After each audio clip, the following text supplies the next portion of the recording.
Shri Gurubhyo Namaha. Welcome to the online teaching academy Ekalaiva.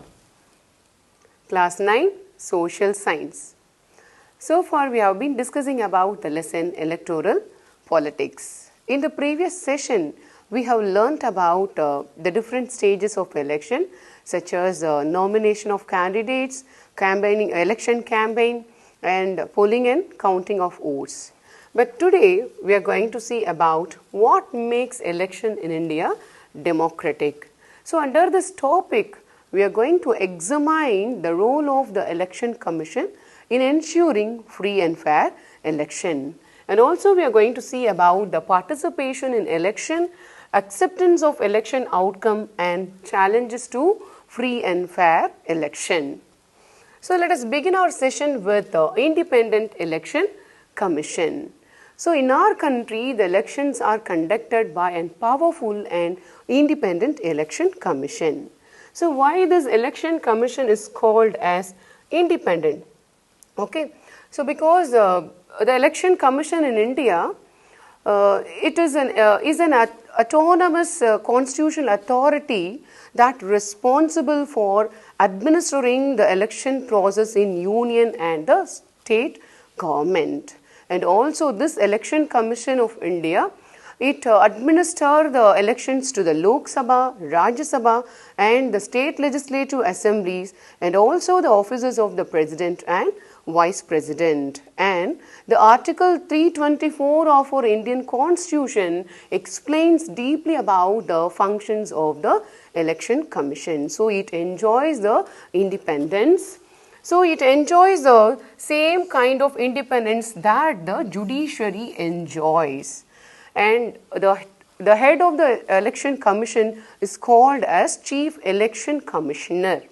So who will appoint the Chief Election Commissioner, children? So the Chief Election Commissioner is appointed by the President of India. So even though the President appoints the Chief Election Commissioner, he is not answerable to the President or the government. So he is not answerable to the President or the government. Even if the ruling party of the government does not like the actions of the election commission, even then it is impossible for the ruling party to remove the election commissioner from his office. Okay. So the next thing we are going to see about the powers of the election commission. Okay. So the election commission takes decision on every aspects of conducting and controlling the election. Okay. So the AC takes decision of every aspects of conduct and control the elections from the announcement of the election day to till the announcement of results. So election commission take every decision, every aspects of the election process. Okay, and it implement the code of conduct. So we have already seen about this code of conduct in the previous session. Do you all remember that, children? Yes. So the code of conduct is nothing but it is a guidelines that prescribed for the political parties to follow up during the election time. So it is prescribed by the election commission. So the election commission implement the code of conduct and punishes if any candidate or party that violates the rules. Okay. And during the election period, the EC can order the government to follow some guidelines. Why it order the government to follow certain guidelines? Because to prevent the use and the misuse of governmental power to win elections. And also it can transfer some government officials during the election time. Okay.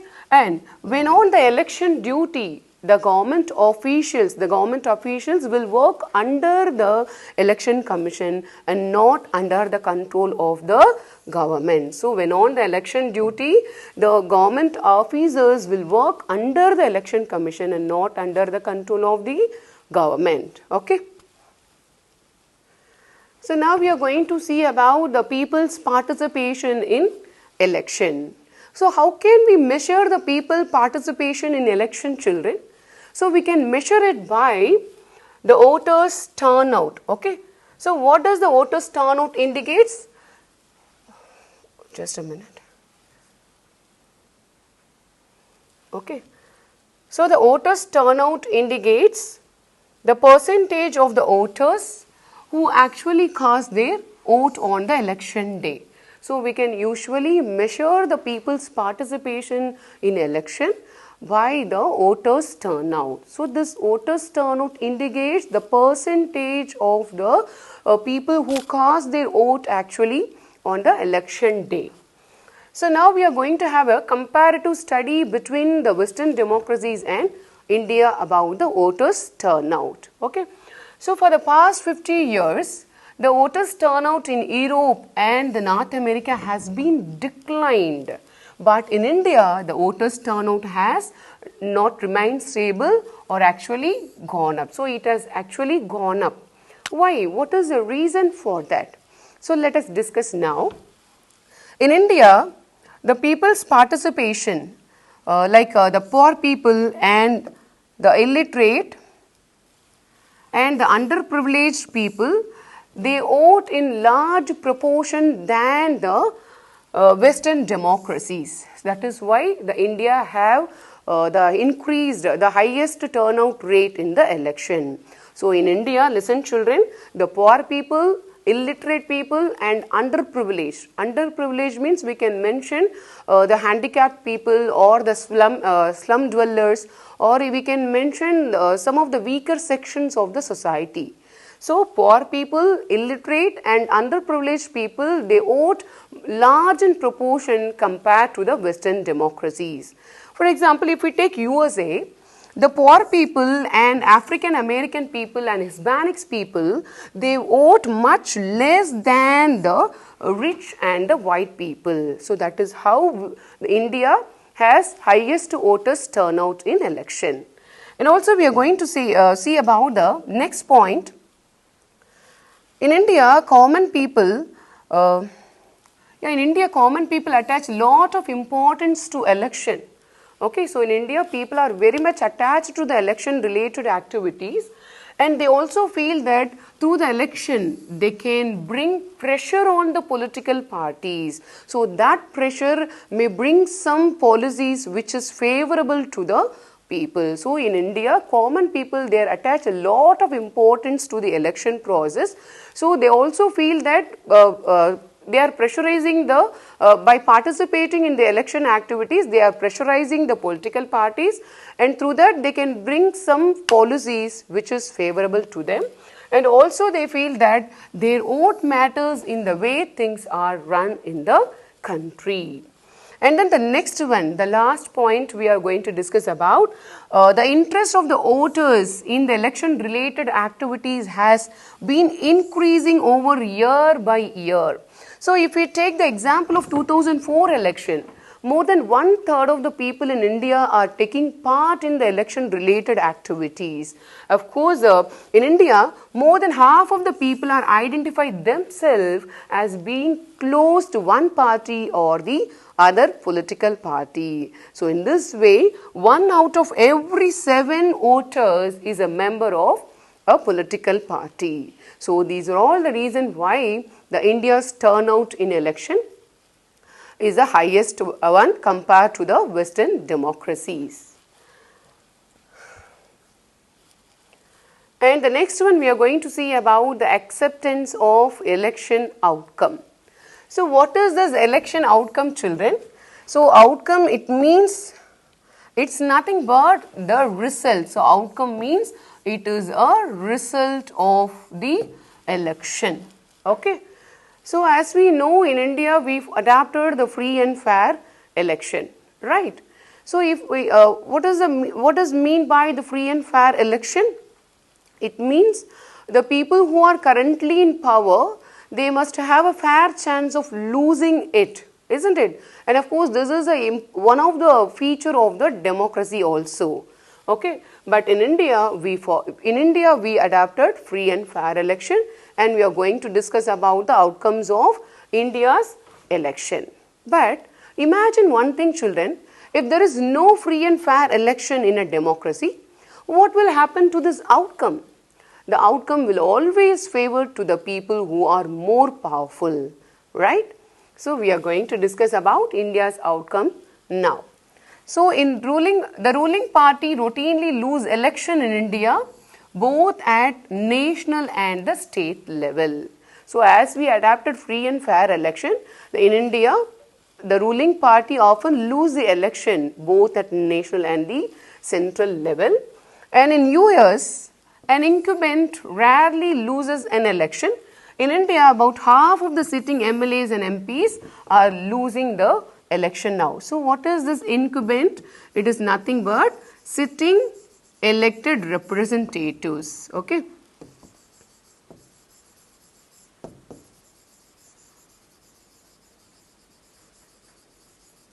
So in US, sitting elected representatives are rarely losing their election, but in India, more than half of the MLAs and MPs are losing the election. Okay, and the candidate who are known with the candidate. Just a minute.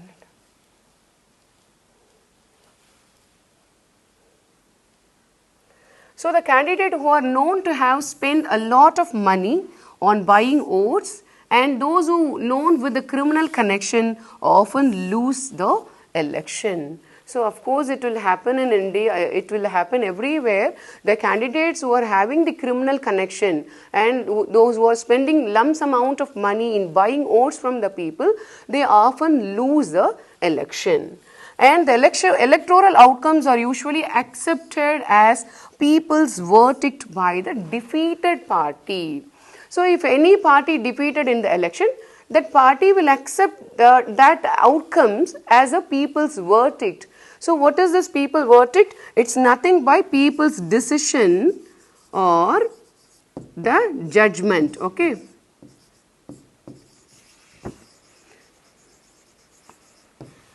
So the peoples are selecting the representative India. It's nothing. It is not that someone select the ruler of India. So it is people's decision. It is the people judgment. So the defeated party also accepts that election outcome because it is a decision taken by the people. Okay. And now we are going to look at the challenges to have free and fair election. So far we are talking about the free and fair election and all, but still we need to overcome some of the challenges to have the free and fair election. So I have listed some of the points here. So just we will discuss about the challenges to have free and fair election, children. So the first one, so candidates and parties with a lot of money may not be sure of their victory, but they do enjoy big and unfair advantage over smaller parties and independent candidate. So the political party or candidate who are spending lumps amount of money, they may not sure that they are going to get victory in the election. But why they do so? Because they can come across the smaller parties or the independent candidate in the election. And then some parts of the country, the candidate with a criminal connection have been able to push out the others from the electoral race to secure the party tickets from the major political parties. So listen your children, in some parts of the country, the candidate with the criminal connection, they can able to secure the party tickets from the political parties. By doing so, they are just pushing out the other people to enter into the electoral race. And then third one, some families, they dominate the political parties and tickets are distributed to the relatives from these families. Yes, of course, somewhere in India it's still happening. Some families, they are dominating the political parties. So as they dominated the political parties, the parties are offering the party tickets to the member of the family, or they are offering the party tickets to the relatives of their family. So that is also happening somewhere in India even now. And the last one is the extremely often elections offer very little choice to the ordinary citizens, for both the major parties are quite similar to each other both in policies and practices. So during the election time, usually the political party will have some policies and framework. So if you look at the policies of each political party, sometimes the policies of the political parties may look similar. So in this way, the ordinary people will get a confusion to choose which leader. Okay, so during the election time, ordinary citizens, they have very little choice. Okay, and the last one is smaller parties and independent candidates suffer a huge disadvantage compared to the bigger parties. Yes, of course, the smaller parties and independent candidates, they have just entered into the political area. They may not gain lot of experience in the political issues. So they suffer a lot. They are facing a lot of disadvantage compared to the bigger parties, because the bigger parties, they are there in the political area for more than a years, and they'll know lot of tricks to win the election. So the smaller parties and the independent candidate, they had a great setback in the election area compared to the bigger political parties. So these are all the challenges to have free and fair election, children. So all these challenges is not existed only in India, and it is also existed in almost lot of established democratic countries. Okay, so to overcome all these problems, the citizens and some social activists and also some organization, they have been demanding in reforms in the electoral system of our country. Okay. So up to this, we came to the end of the chapter, children. To receive our online lesson, please subscribe.